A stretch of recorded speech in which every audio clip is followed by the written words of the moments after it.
I would like to call to order the Bamberg County School District Board of Trustees Special Called Meeting.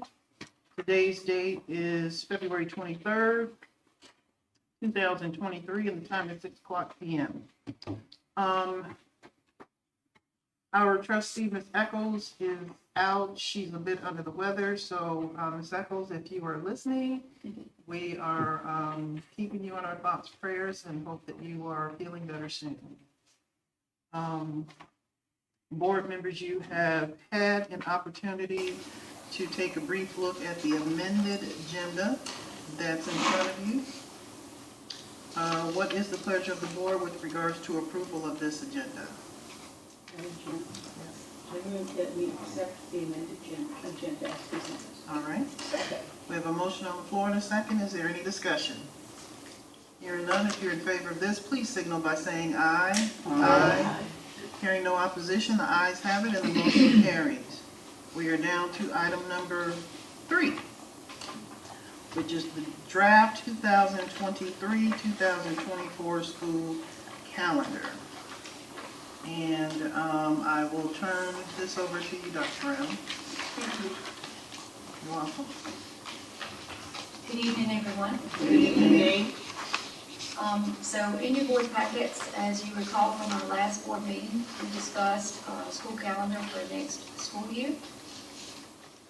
And you had 4 options. We had solicited input from faculty, staff, students, and parents. You received a copy of the results of those surveys. You also received a copy of all of the comments and input that was given to us at the close of the surveys. So tonight I bring forth back the 4 options for the calendar and ask for the board to select calendar to do a first reading on the calendar tonight. Okay, can you just briefly refresh our memories? I know that we know what they are, but, you know, Absolutely. for maybe spectators that are viewing today that did not have an opportunity to hear the last board meeting, if you could just briefly go over options A, B, C, and D. Yes, ma'am. All right, so option A is our traditional calendar where we start the 3rd Monday of August. And if you recall, I brought to the board a copy of the regulations and some of the statutes that we must adhere to in providing instruction to students. And one of those is that students have to receive instruction for 180 days. So all 4 calendars continue with providing instruction to students for 180 days. Teachers for 190. So none of that changed. What's changed is do we slide forward and start a little bit earlier, or do we slide and start at the normal time that we usually do, which is the 3rd Monday in August. So option A is more of the traditional calendar. What it would look like if we just kept doing the same thing, we would start on August 21st for students, August 14th for staff, August 21st for students, and the last day of school would be June the 6th for students and June 7th for staff. So it's pretty much what we termed as the traditional calendar. Okay. Option B. Option B was in an effort to address some issues, but primarily the main issue being equalizing semesters and getting our first semester over with, completed, with students taking final exams and end-of-course exams prior to winter break. So option B has students starting 1 week earlier, faculty starting 1 week earlier. The first day for faculty would be July 31st, Monday. First day for students would be August 7th. Last day for students would be May 24th, and last day for faculty and staff would be May 30th. Sure, and I can't stand here and there, so if it's okay, I'm going to relocate to the screen so that I can follow through the screen. All right, so we're talking about option A, that's your traditional calendar, and then we'll go to option B. So if you look at all the red squares, this is the first day of school and the last day of school in May. All the red squares is first day of school, the end of the 9 weeks, or the last day of school. Okay? Okay. So it's easy to identify. But then the first day of school for staff would be July 31st, sorry, and the last day for students would be May 24th. But what option B does is gets the first semester over with, like I was saying, students taking final exams, end of course exams prior to winter break. You know, we feel like, and there's evidence to support that districts have already done that. They've seen an increase in their scores for intercourse exams and final exams and in grading. Because if you take a winter break and you go home for about almost 3 weeks and then you come back, then you've got Martin Luther King holiday in January 12, then you're trying to take final exams. You know, there's districts that have done that, have collected the data that we have looked at that shows an increase in scores where they've solved that problem. And in order to be able to take those exams, final exams, and course exams prior to winter break, you've got to have 90 days of instruction to end your semester. So in order to do that, you have to start school early. Earlier, okay. Okay, does that make sense? Mm-hmm. Yes. So, all right, so that's option B. Now, some other issues that the principals and myself have all been trying to tackle are teacher burnout, teacher absences, student chronic absenteeism in students, and also student behavior, social emotional behaviors erupting when you've been in school for extended periods of time and we don't have a break. You start seeing those behaviors escalate. Also, the academic achievement. Okay. We want students, we're looking at our report card scores, we're looking at our student achievement data. We move like minutely. We want to make, our primary goal is to increase student achievement and help our students succeed. We need to be able to target, it's no secret, we have a very large at-risk population in our school. The majority of our students live at or below the poverty line. There's several factors that put them at risk. We would like to target the academic achievement of these learners and be able to pull them into school when the large population is not there, but develop small groups where we can target instruction specifically for those populations. What we have in option C is what's called a modified calendar with built-in intersession dates. And during those intersession dates, we would offer students who are identified as scored in the bottom 25th percentile or lower, or we could raise it to higher. That would be decided on with by the principals and myself, bringing in those at-risk populations and being able to teach them in small groups without having the whole class in the room. And if you notice in option C, we built in an intercession week. There's a week out of school at the end of every 45 days. Okay. So you get your 90 days out of the way, you end your quarter, or your quarter and semester, but you have an intercession week where you could target those populations and provide additional instruction with those students. Those students would come to school. They receive instruction all day long. We could be able to focus on just reading and math with those groups during these weeks that school's not in session for every child. It would be like our after-school program and our summer school program running all throughout the school year. That's putting it in layman's terms. Okay. Okay? And, I'm sorry. Go ahead. This also is starting earlier, because go back to our first problem, was to end the 9 weeks prior to winter break. So in option C and D, we're trying to target two things with these options: academic achievement and ending the 9 weeks before winter break. So you start earlier.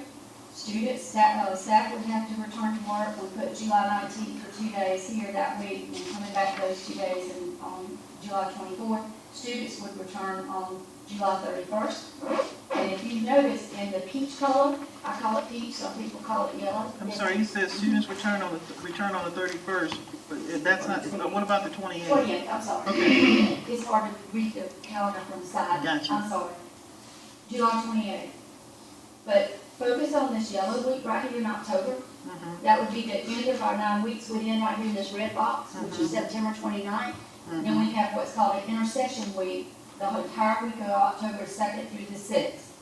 Now, we just built in 2 days, we circled 2 days here, but in all actuality, because of the population of at-risk learners, the principals and I know, we would run the extra help sessions for probably 4 out of 5 days that week. But then we would close 1 or 2 days to make everybody take a break. Because we want to also address the social emotional well-being of teachers and students and give them a break. Then you come back and start your next 90 days, your second quarter. Let's talk about a couple of things with that particular one. And this is just for viewers that did not have the opportunity to hear the last board meeting when this was was discussed. Yes. Let's talk about what happens with the teachers who has on this, according to this option, has a professional development day. So they're back in school on July 19th. What happens to the staff that has already planned vacations and things like that? Can you address that? Yes, ma'am. And then I have another question after you address that one. Okay. And that's relative to all the calendars. Mhm. We've gotten a number of calls and questions and emails, and they've even put some of those on the comments that you guys received. What if we already have vacations planned for both my child and myself, or my child? And the answer is, this is our transition year. The principals and myself, we've worked out a plan to work with every faculty member or student who cannot come these weeks. We know we've got to move through a transition year. Okay. And we'll get through that. Okay. We will not penalize teachers if they can't be to work on these 2 days. We'll make up their professional development. Also, I do want to bring something else to the board's attention and to the public that's listening that maybe didn't hear it last week.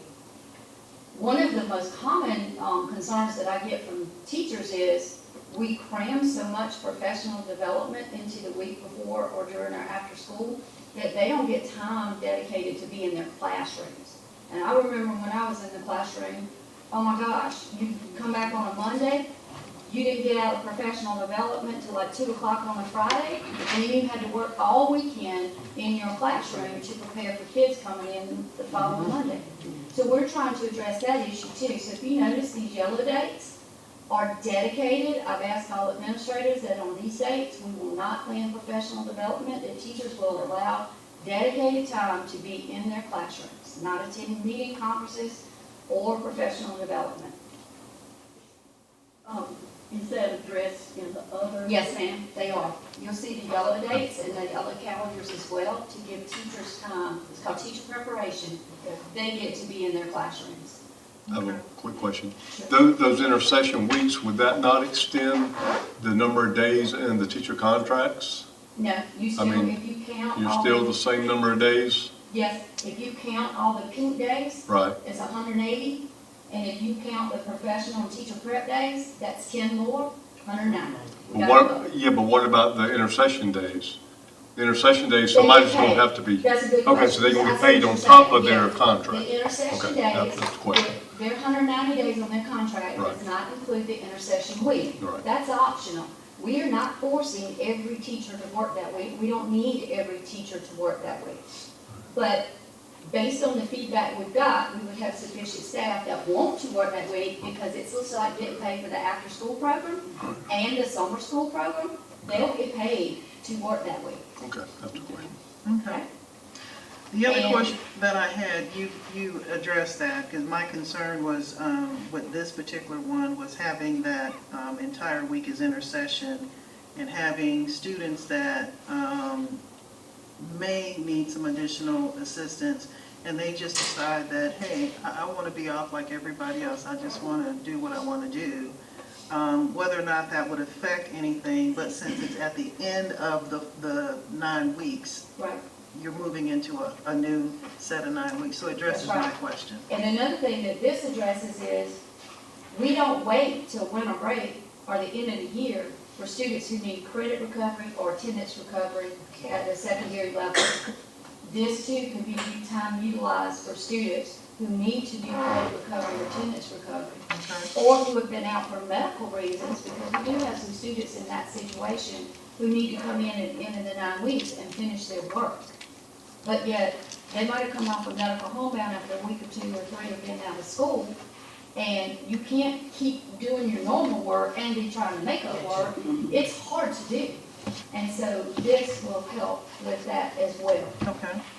So intersection weeks cover help solve a multitude of problems, and it's a whole lot better trying to do tier 2, tier 3 interventions with students when you got 10 students in a class versus 20 to 25. And you still get your winter break, you still get your, So in November, you're still getting your week off at Thanksgiving, which was almost, I would say, it was the number one rated thing that teachers asked for us to keep, and the students, that we got off. And Denmark had already done a week off at Thanksgiving. Bamberg always gave us those 3 days. But this year when we consolidated, I gave everybody the week off, because a lot of us have Thanksgiving plans, travel plans. It's hard to squeeze it in 3 days. But the number one feedback that I got from staff is protect our week at Thanksgiving.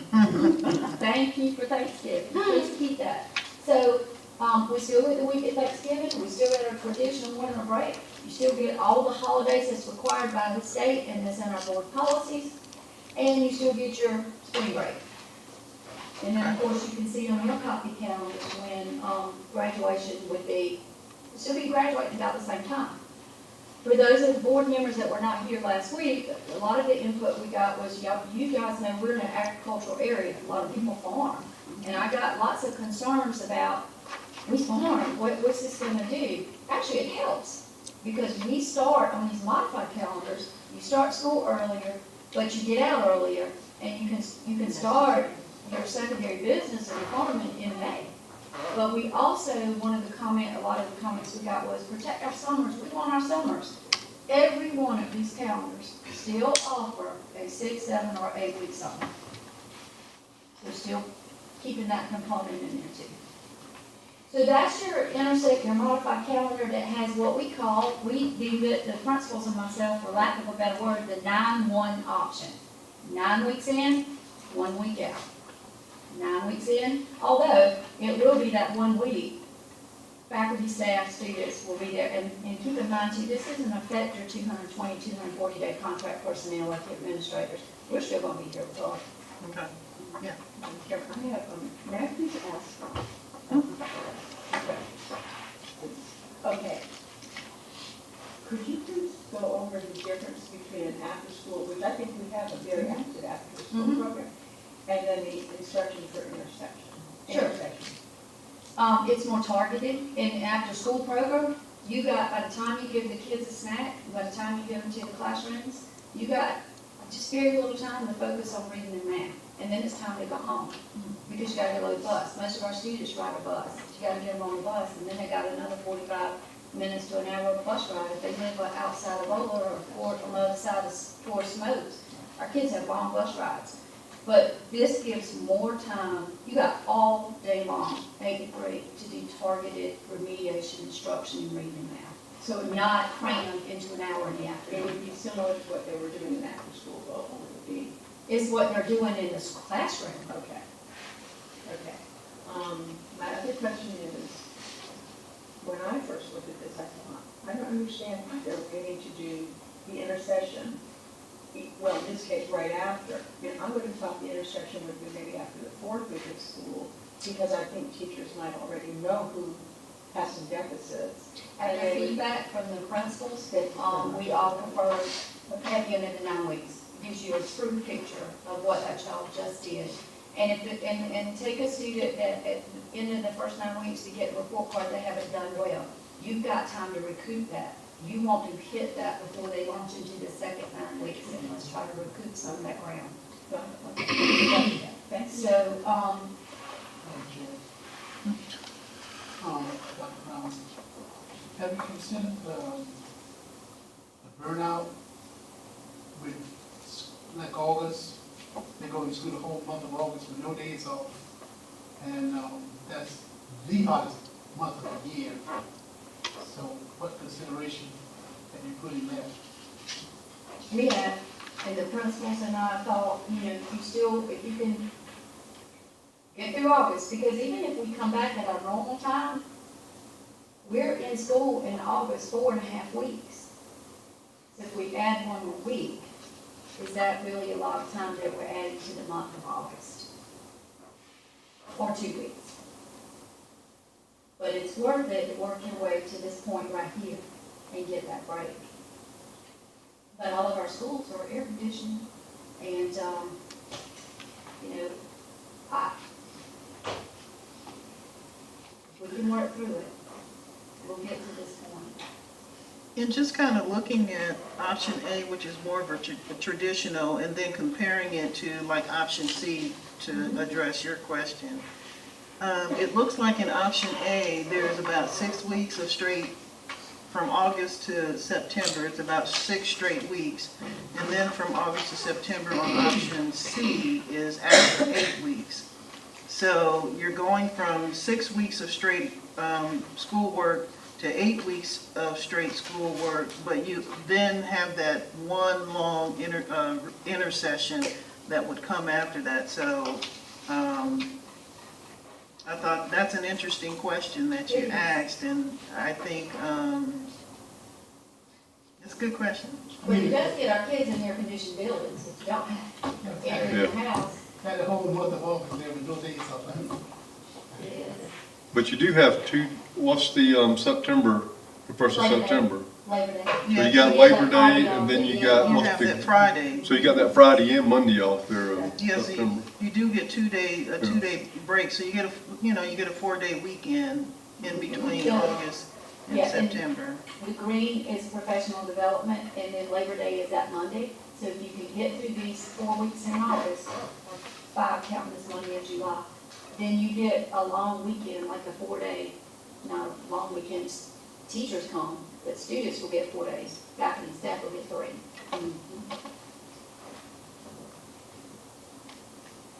Okay?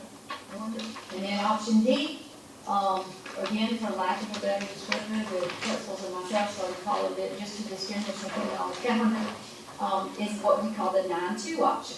And again, trying to attack the academic achievement of students and the teacher burnout and the student burnout, behavioral issues, absences and truancies. You go to school 9 weeks and then you're out for 2. You spend 1 whole week of those 2 weeks of intercession, or 1 whole week for intercession, 5 days, and then you force all faculty, except for all teachers, let me rephrase that, all teachers and all students to take a week break. Now, that one again on option D, that's after how many weeks before the first intercession? I didn't, 9. it's still Yes, ma'am. 9. It's still that 4 to 5. You Okay. finish your 9 weeks, your first grading period, then you have an intercession break. Then you come back for the second quarter, Okay? you finish second quarter and first semester, and Mhm. you have your, of course, by then you're at winter break. Right, So, okay, I see it. And then you come back for your third quarter in January, you do 45 days, finish third 9 weeks, and have 2 weeks intercession. Okay. And part of that is spring break. Mhm. So instead of 1 week off at spring break, you get 2 weeks off for spring break.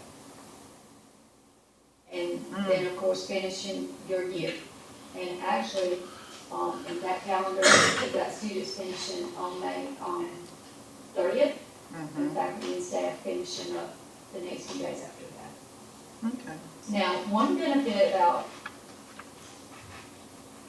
B and C particularly, you finishing up earlier in the year, you can start your after-school programs earlier. And this becomes important when we're trying to squeeze in all the requirements for Read to Succeed at the early elementary grades. There's so many hours that we have to do for that. And we like to include, that focuses on literacy and reading. We like to include a math summer school program, but because of all the requirements, oftentimes we have to go into July. And then we have kids who start strong in our summer school program in June, but by the end of June, they quit because they don't want to come anymore. But if by going with calendar B or C, you can finish up your regular school year a little earlier, start your summer programs, and hopefully retain those students all throughout the month of June for summer school, and end it before July ever starts. Now, during your modified calendars, I do want to say, I had one question from a board member that says, You want to take the class today? do you stop the after-school program and your summer school program? No, you do not. Remember, this is to increase our efforts to target academic achievement. We don't stop what we're doing, we add to it. So by going with a modified calendar with these intercession weeks, we're adding to the programs we already have in place, after school and summer school.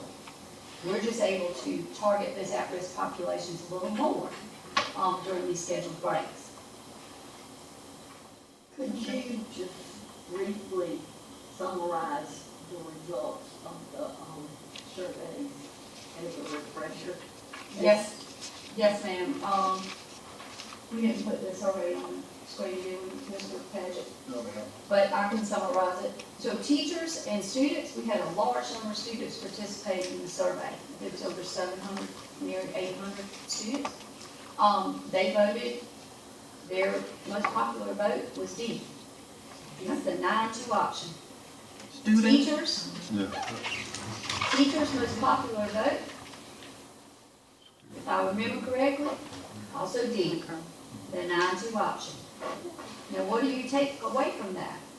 Is that teachers and students are asking for a break. And then parents, most popular option was B, but we had lots of comments that says, I like B or C, but the votes alone amongst parents was B, and then I believe the administrators chose B, with lots of comments too added in, B, C, or D. But clearly from the results of the survey, A was the least selected out of all 4 stakeholders, which is your traditional calendar, which, what do we glean from that? Is that everybody's in agreement, we need to change. The comment that I heard. Or in agreement to address some of the issues I've talked about. Only comment I heard from parents was that the extended breaks might complicate their daycare or babysitting. And that is true.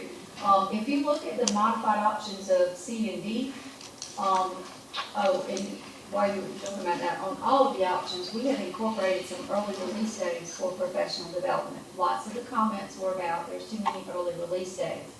We did go back into the calendars, as I said at the last board meeting, we eliminated those to take that burden off of parents, and we reposted all the calendar options without those, the public community could see them, and you'll see them now in these final choices you're going to decide on the night. Not so many PD, so as to alleviate that burden of childcare for the PD days.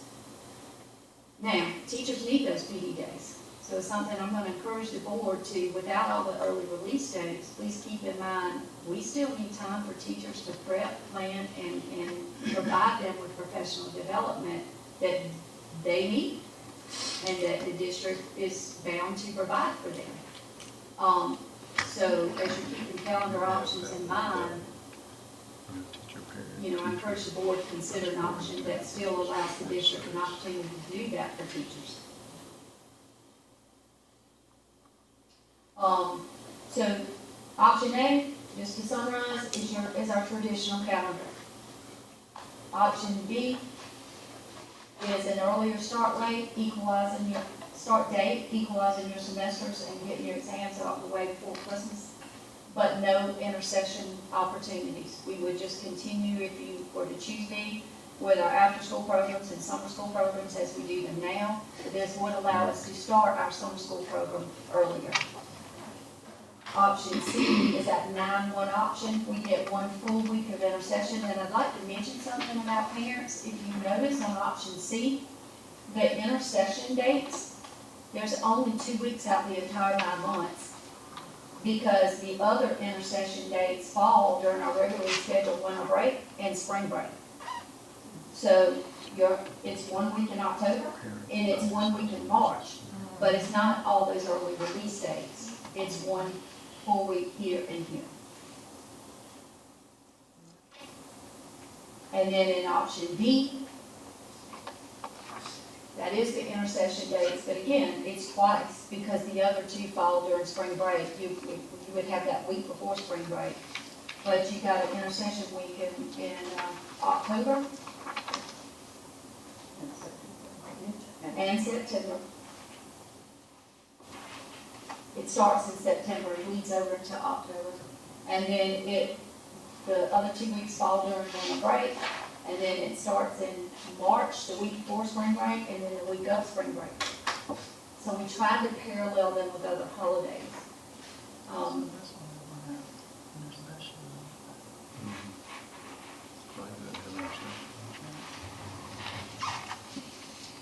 Okay. May I ask you a question? Yep. I just don't know, it's so long since my kids were really little, but the concept of 2 weeks together, after the first 9 weeks, last week of September, right here.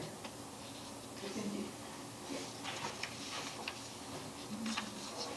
It's in D, okay. Okay, it's the last week of September and the first week of October. I'm wondering if, it might be hard for the kids when they return, to remember what it took maybe the first couple of days of school to Right. One thing that Kristen and I talked about in the administrative team lead meeting was going back to Thanksgiving and that week off. We got lots of thank yous back after we did that, made that change. That people really valued that week, appreciated it, and felt refreshed upon return. And then I asked the principals for them and their staff to think about Christmas break. And we've got several teachers on our school board. We go out for winter break, 2.5 weeks. It's very hard to come back.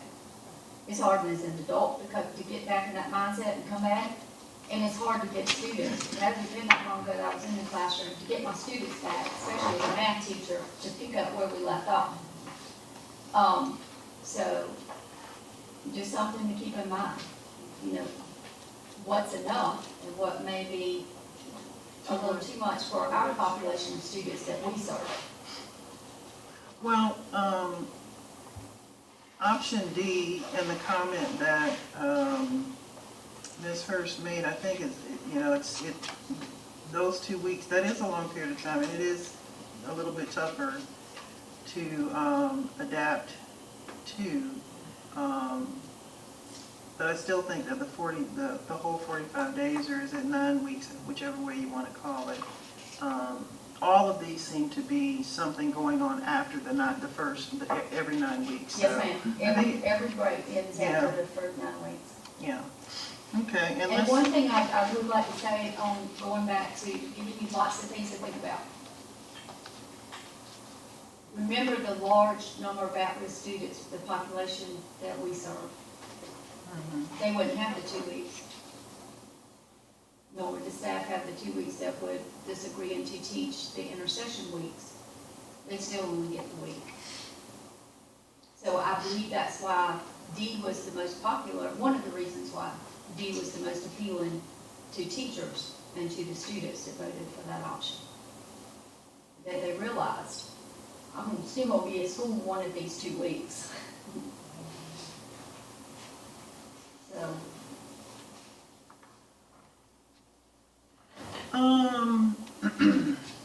I'm looking at the overall results, and this is with options A, B, C, and D, and the comment that you just made is true. That's accurate, if that's right.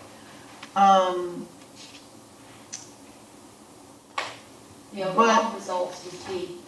Right, and that's exactly what I was going to point out, is that the overall results, based on everything, the overall results, and let's just, no one's being discounted from this, but I want to point out the big numbers that I'm seeing on the results for parents. And this is, I'm going to talk about A, B, C, and D for parents in that order: 67, 97, 22, and 44. So 67 was A, 97 was B, 22 was C, and 44 was D.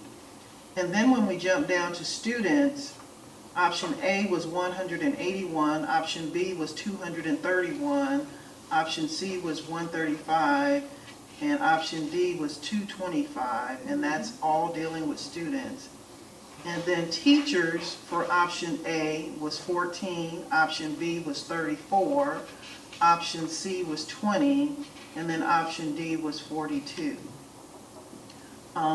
We have some other variables in here, like some teachers are also parents. So, we have that in there, we have other staff in there, and those numbers are, you know, they're a little bit smaller, but, they all do, add to, the overall results. And when you do a grand total of options A, B, C, and D for, all of those that were surveyed, which is administration, coordinator, other staff, parent, other staff member, parent, teacher, student, teacher admin, coordinator, and then teacher, other staff members. For A was 281 total, B was 388 total, option C was 201 total, and option D was 352 total.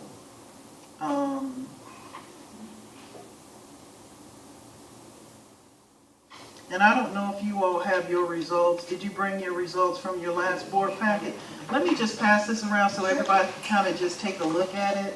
Those are the results that we had from our board meeting. Just kind of take a look at that and, yes. Sure.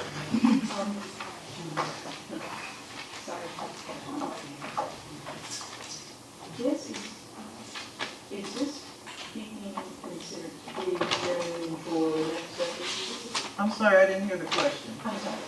I'm saying, is this being considered the training for the next several years, or is this being considered perhaps like a 2-year trial or whatever, the trial period that we will try whatever option is voted on. But if we find out that there really are some weaknesses that we do not anticipate, and we are not getting the results of the student improvement, we could therefore make a change. Absolutely. I don't see why that wouldn't be the case. I mean, whatever option we decide to go with for this year, am I correct? If for some reason the option that we choose is not beneficial or something comes up that, you know, has us looking at the calendar year, you know, Dr. Brown will obviously do the research that's necessary to present some other options if whatever we choose doesn't work the way that we would think. But I think that what's more important is that we have to focus on is all of the things that she first mentioned when she started talking about the calendar. You're talking about, you know, student achievement, you're talking about dealing with burnouts, makeup, you know, and burnouts not just from teachers, students, and, you know, in staff. So when you're looking at those results and you're looking at the calendars, and Mr. Hallman did point out something really good, and that is, in, for example, option B, they're going a total of pretty much 8 weeks with no break. One of the things that I want us to focus on is the calendar in totality. That is a long time, but there are some breaks in there, and we just have to really let's look at the big picture and what's best for our students and our staff and our parents. One thing, Ms. Walker, if you allow me to add to what you're saying, you brought up something real important that I meant to say that I was summarizing. And that was a comment from one of our staff members and parents, is about the research. Let me explain about the research. Being a researcher myself, data is extremely important to me. You can't argue with the numbers. Research is important. There is not a lot of research right now on the effectiveness of a modified calendar statewide. Here's why. Because every school district in this state is doing something a little different. That's right. So you can't compare apples to apples and oranges to oranges. Right. The University of South Carolina does a lot of research for the State Department of Education, and I'm one of those researchers. So you can't go to a school in Greenville, Spartanburg, Florence, or Horry County that's done a modified calendar, and Hampton and Barnwell and Colleton County, because all of their calendars look different. They've gone to modified calendars, but they look differently.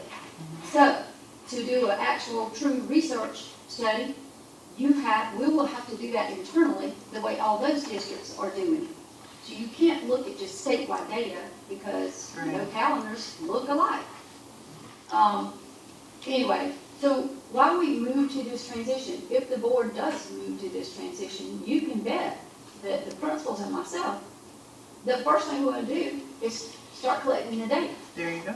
And we will be collecting attendance data of teachers, attendance data of students, and most importantly, and the whole reason why we're here, is the student achievement. How does this impact our student achievement? You better believe that if we move to a modified calendar, the first round of end-of-course final exams is taken, those principals and myself will be waiting for ADT to publish those scores to look at what just happened. Because we got these out of the way. And who knows? I can't sit here and promise the board nor the public, this is absolutely gonna help. I cannot do that. What I can say is we owe it to our children to make every effort to make conditions for them the best they can be for them to do better on these tests and perform better and achieve at higher rates than what they're doing. We can try, but you better believe we're gonna look at the data to see what impact this change has made. And then we will be able to report that data back to the board and the public as we gather that. Now, true researcher also knows that to do true research, it takes more than 1 year to get valid data. Right. It takes multiple years, and usually the threshold for that, for valid research, is 3 years. But things are gonna come up. This was our first time of ever trying something like this. And we will learn from it, and we may have to make adjustments. And we will do that.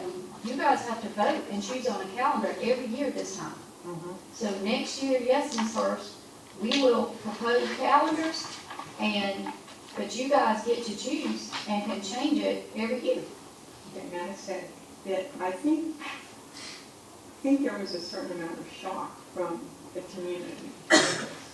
And I think if they get the impression, although they might want to figure that out themselves and they're wrong, that, oh my gosh, this is it for the rest of our lives, that could freak them out. Whereas if it's told, look, we will be researching the effect and if we do have to make some modifications, I think it's much more palatable for everybody. And I know that you certainly would want to do that, but We absolutely. I just wanted, I think that should be on the table right up front. And that's, thank you. And it has been within our schools, and it will continue to be, but the board must first choose what we're going to do before you add messages to that, to send that message out. But we will, absolutely. Looking at the results of the survey, I mean, I would put more emphasis on the parents rather than the students and the teachers. So if you take away the number of students that were in option B, then option B has the greatest number. And I don't know how much emphasis we put on the results of the survey. So, Well, let me just say that, every person in every category that was surveyed, and this is just for the record, is extremely important. To hear their voice, it's extremely important.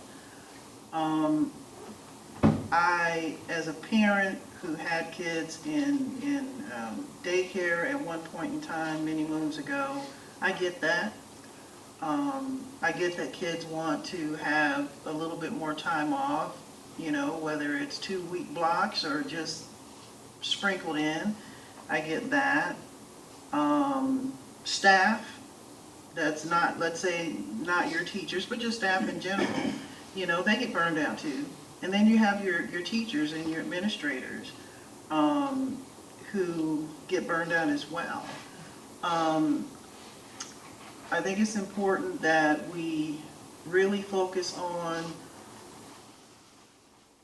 if we're doing something that is not quite working, then we need to do something different. So it's inevitable, in my opinion, that change is necessary, because we absolutely have to address burnout and the absences. We have to absolutely address the education of our kids. We have to do that. And in order to achieve that, we have to try something different. I'm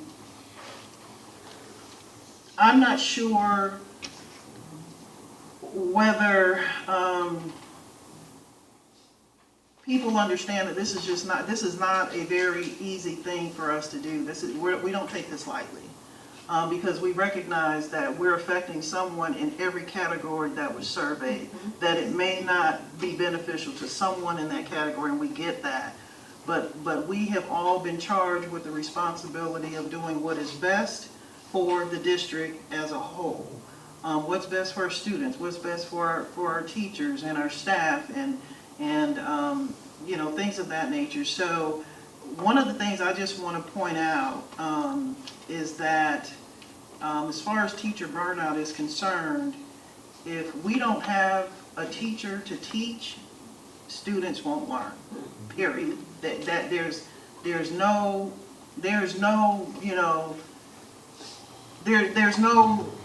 magical science to that. That's a common sense thing, that you have to have teachers in order to educate the kids. And if the teachers are feeling burnout, which we know that they are, along with the fact that we have a teacher shortage nationwide, we know that we have to do something different than what we have been doing. So I don't think that we're and this is just my thoughts, and I am open to, Ms. Walker, what are you talking about? But doing what we've been doing is not going to work. It's not working, because we're still faced with, if we were to utilize, and I'm just going to point it out, option A, which is a traditional calendar, we still are not addressing some of the things that we know we need to do, and that is the burnout, the absences, the educational piece of it, making sure that these kids are getting what it is, not only that they need, but what they deserve, and what the teachers need, and what they deserve, and the administrator. This is just not easy for any of us, but we have to do. We're charged with a job to do, so we need to do that. Can we comment? Absolutely. One thing, the way the survey was done, they picked one or the other. If they probably would have ranked them, because you got two of them that are so close together. Because if you look at, of course, B and D are the two with the highest numbers at 388 and 352. C happens to be the lowest at 201. Okay, so those two are very close together. But if you look at C, C is actually a marriage of B and D. And they didn't have that choice, so they went with the one. One of them wants to have more weeks off during the year. The other one wants to have a shorter school year, is what it looks like to me by the way they voted. Now, C is actually a marriage of those two. It's sort of a happy medium between those two.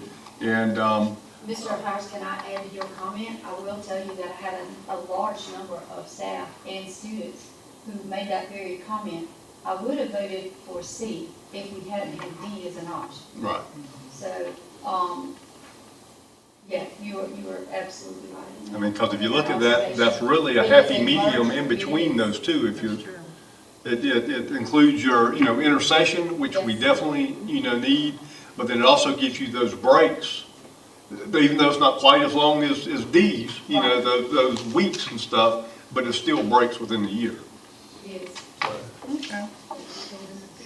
And I do believe if you look at the numbers, the percentages, and the response, if you look at the narratives and the input, I believe that if there were just two options that had went out in the survey, let's just say, or three, let's say if it was A, B, C, I do think that C would have probably come out on top, or the teachers and the students would have pushed it over the top.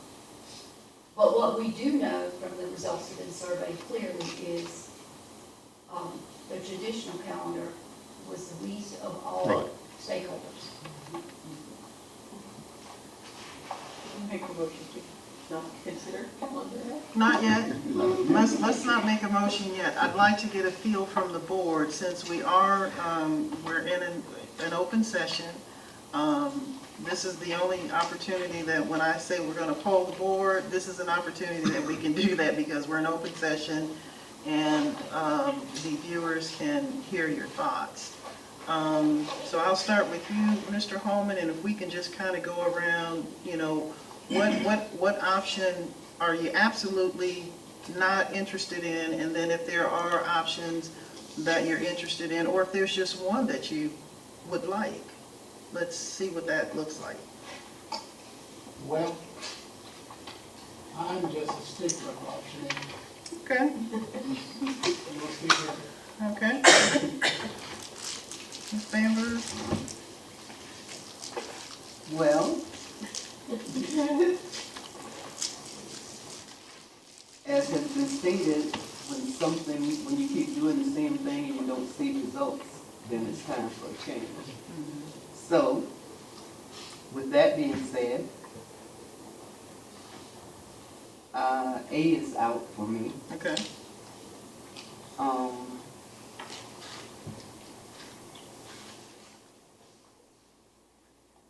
And you don't have to pick one. If there's, if you're tossed between Two. two, you can say those. Or three, if you toss between three. BCSD. Well, I think I like C. Okay. Mr. Hyatt? All right, A, I dismissed A, of course, that's what we've been doing. Plus, it didn't give you the, your exams before Christmas. So I think I've always thought we ought to have exams before Christmas. So that's really why I don't like that.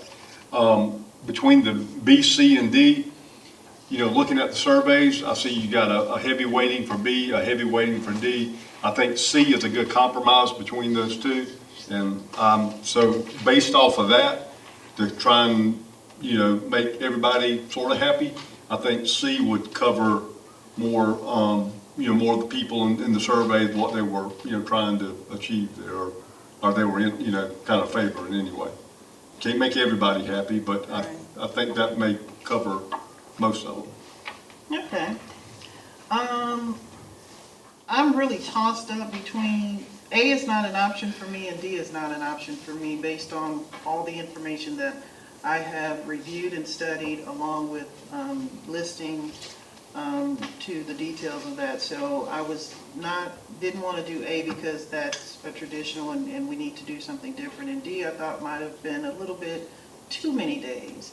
I'm kind of tossed between B and C, but I probably, if I had to just say, I gotta do one, I would probably go with B. But and there is no right or wrong answer.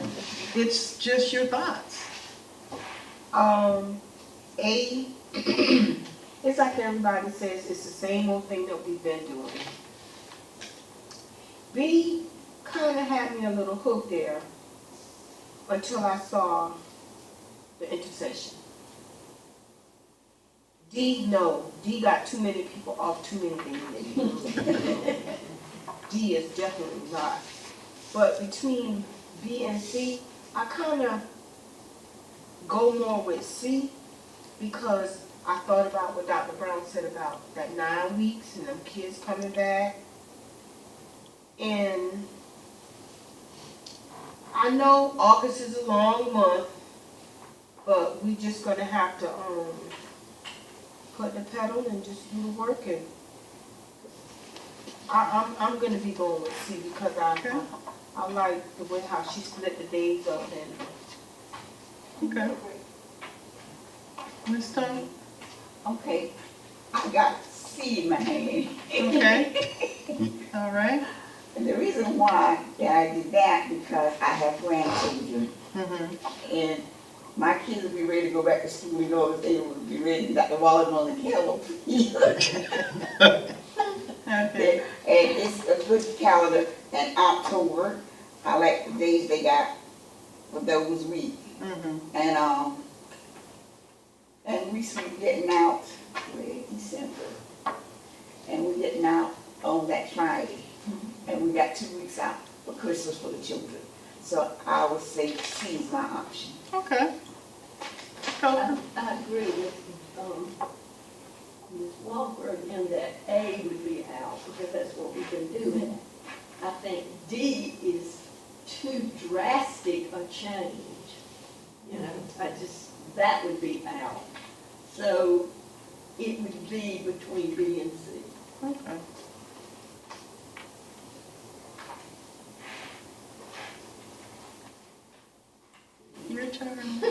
What do you try, Ms. Harris? Well, I really have a hard time making a decision. Like, yes, T, no, not T, no, all these stuff. But the point is, I also, for many reasons, I'm sorry, I cannot endorse A at all. Mm-hmm. G, I'm a little nervous about, because I really am concerned that's 2 weeks off. It seems like we're almost having 3 weeks off, or 2.5 weeks off at Christmas, generally. And, come on, we're in school, this is, we're learning here, So D doesn't appeal to me. Well, I discovered today that I'm the kind of person that likes to straddle the line. Mm-hmm. So I would wish in an ideal world that we could do B this coming year, and the following year we could do C. And I apologize, but I'm torn because there are so many reasons. But I definitely think, I like the intersection in C, I do too. but I think for me, the one absolute that we can create without too much shading anything up is getting the exams before Christmas. Oh, absolutely. So, Okay, thank you. okay. So, just for the sake of conversation, it looks like, option C is stronger with the board. In listening to what you all are saying, it looks like option C appears to be the one that, is getting the more, yays than any other, calendar. Can I, now that you mentioned that, can I include a couple of the comments that came in on the parents' input? Sure. And the teachers' input? Mhm. You might have read it. I did. But I also had two teachers two staff members, one teacher, one staff member in Denmark who brought this to my attention. Okay. So some of you attended the Black History Month program in Denmark today. Mhm. And you had the pleasure, as I did, of looking at the Denmark-Olar elementary school dancers. Mhm. One thing I would like to say, in our after-school programs in Denmark, they have clubs and they segment their after-school program from, you focus on academics for a period of time, where you have a little break, you do your homework, then your academics, and then you get to go to a club of your choosing. And they have art and dance is one of them. And I will say that I've had a number of staff and parents email me and express concerns about bringing arts back into our programs for like drama and music and dance, and that's integral. I do think that option C or D, but C being the most favorite, I'll talk about C if that's okay, would give us an opportunity if we have these intercession weeks and we focus on the academics and we still continue our after-school programs. It would give us time to incorporate more arts in those after-school programs instead of us trying to cram all that reading and math, and we have very little time left to devote to the arts that I think has gotten away from our school and that our students are craving. So I just wanted to throw that in there, but since y'all have now focused on that calendar and talked about that, and Ms. Hurst has, brought up the after-school programs, and I'm glad you asked that question, because it's, after school was like, well, it sounds like a long period of time. People think it's 2 hours. It's not. It's really an hour and a half, because you got to factor in the snack time and then the release time and the pickup time. You don't have much time.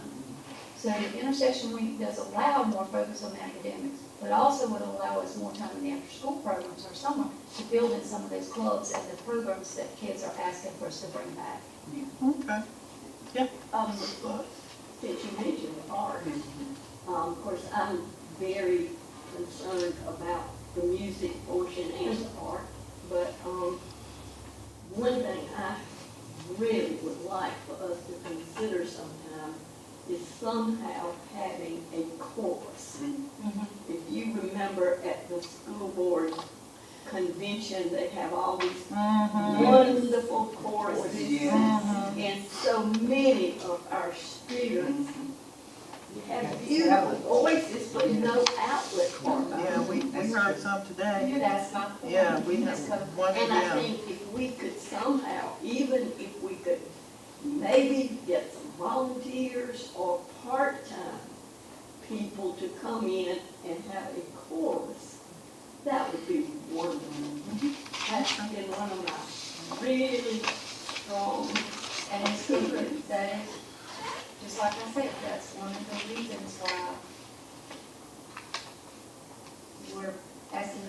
consider this as a public to agree to it, because we know that. And when we say arts, music, chorus, band, dance, all that's part of that, and art. So, yes. There's a lot of talent.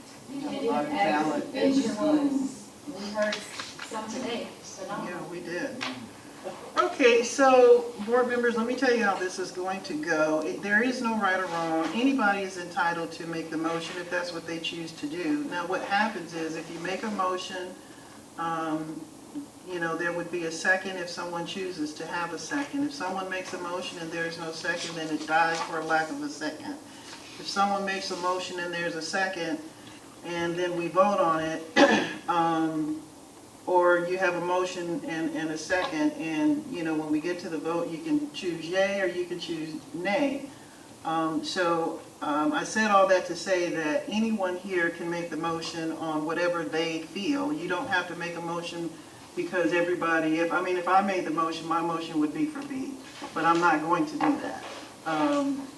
But I just wanted everyone to understand that that's how the process would go. You can make the motion and either there's a second or there's not. And if it isn't, it dies and we move End on. of discussion. Yeah.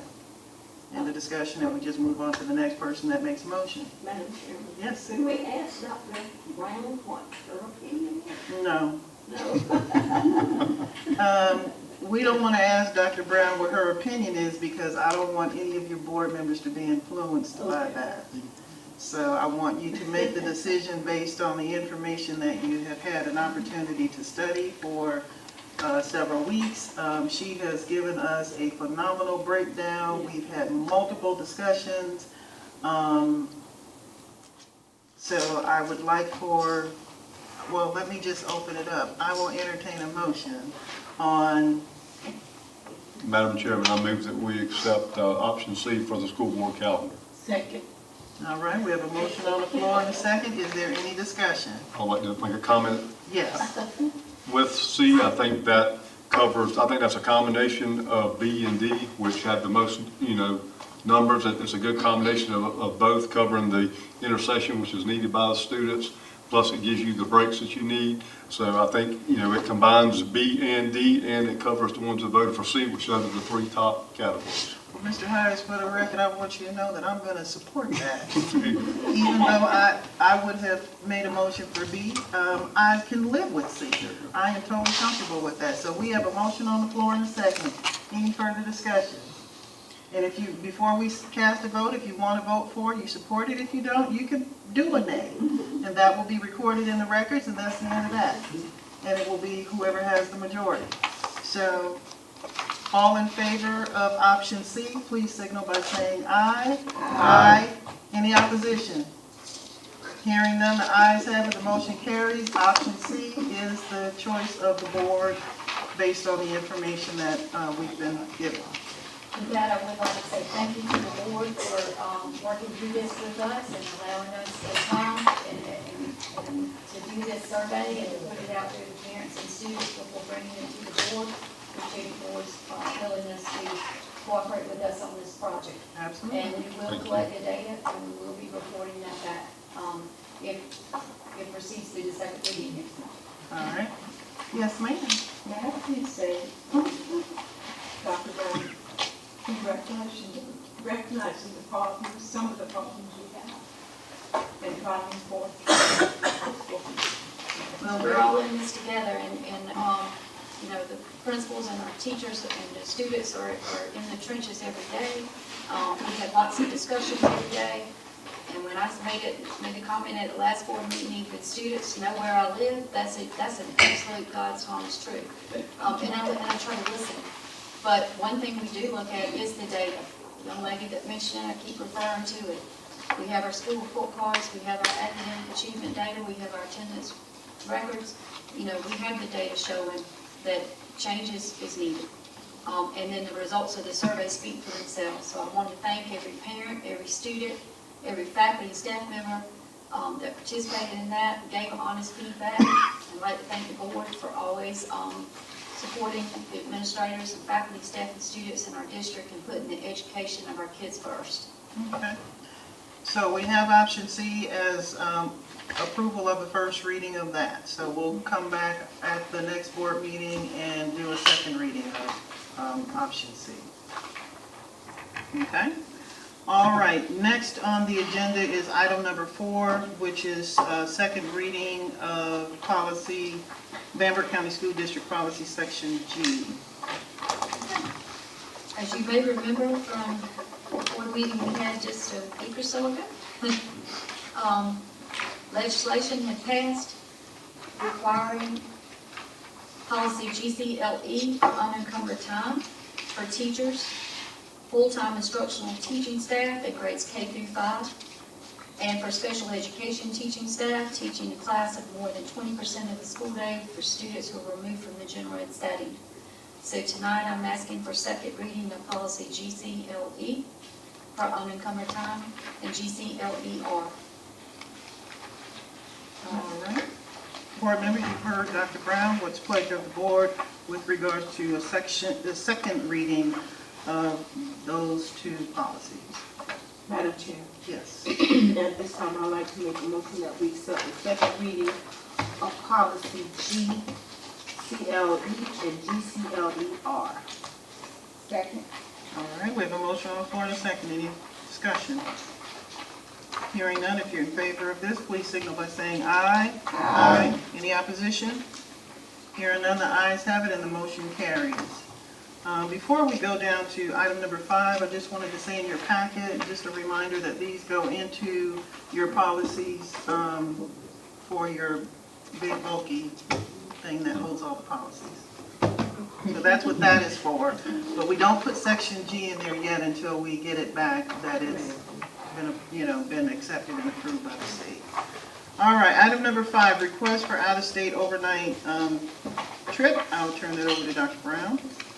Yes, you've read before you, great news. So our Denmark-Olar Varsity girls basketball team has made it once again to the upper state championship.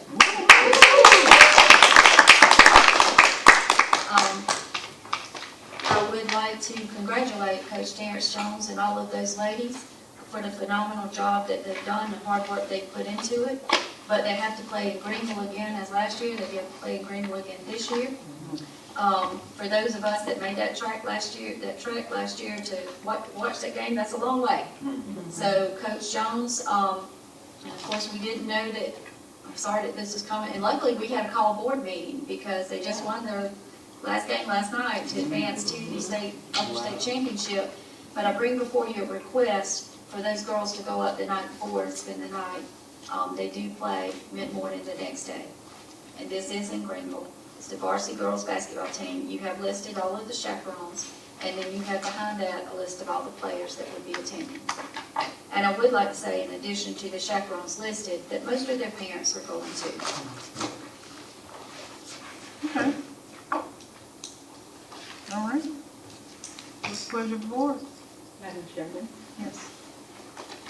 I make the motion that the board accept this request for overnight lodging and trip for the varsity girls basketball team at Denmark-Olar High School. Okay. All right. Good luck. All right. We have a motion on the floor and a second. Any discussion? Hearing none, if you're in favor of this, please signal by saying aye. Aye. Hearing no opposition, the ayes have it, the motion carries.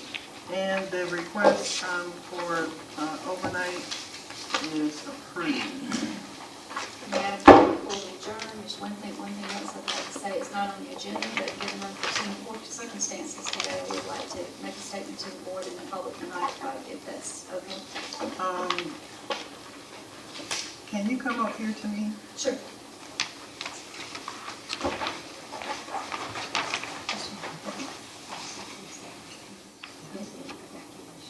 Yes.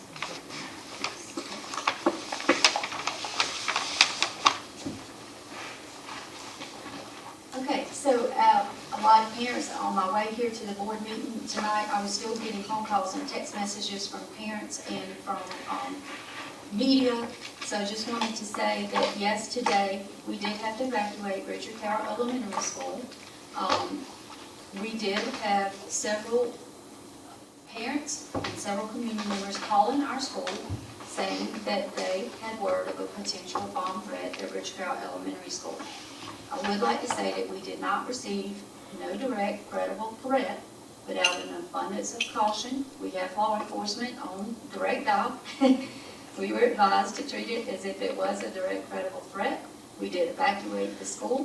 We did follow our procedures. We relocated the students. We reunified them with parents.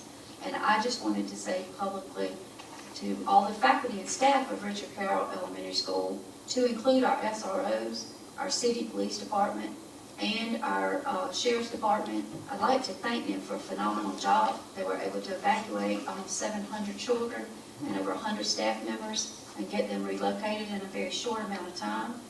And then I would like to also thank all the parents that cooperated with us and came and picked up their children in a relatively organized fashion.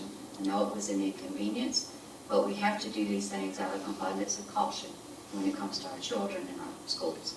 So I just wanted to explain what did happen today, because I was still receiving questions on my phone coming into this meeting.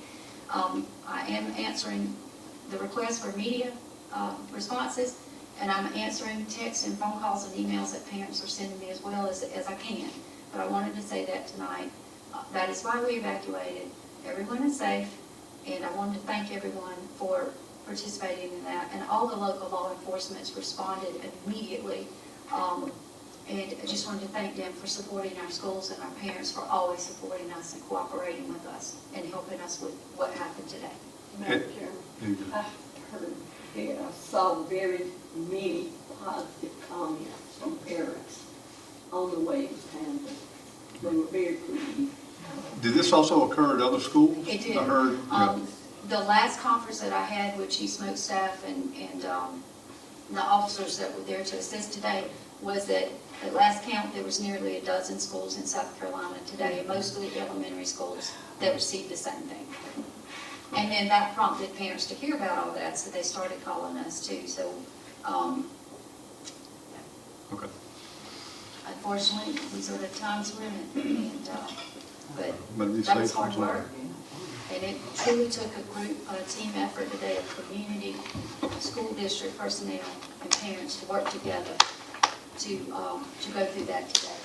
So I just wanted to say a public thank you to all the individuals involved in that. And our children were unbelievable. They were just remarkably went through that very well and handled that. We had students assisting other students. It was amazing. I truly believe that we are the best district, the best town, and the best county. We appreciate that and certainly appreciate, how quick you addressed that and responded to that and conveyed that information to me, and it was conveyed to the board members as well. We're down to item number 6, which is to adjourn the meeting. I'll entertain a motion. I have a comment. I would like to thank Bamberg County School Board members who supported me on this past weekend when I went up to receive my level 6 plaque and my little pen. I just want to say thank you to all of you guys for being there for me and showing me your love and support. Absolutely.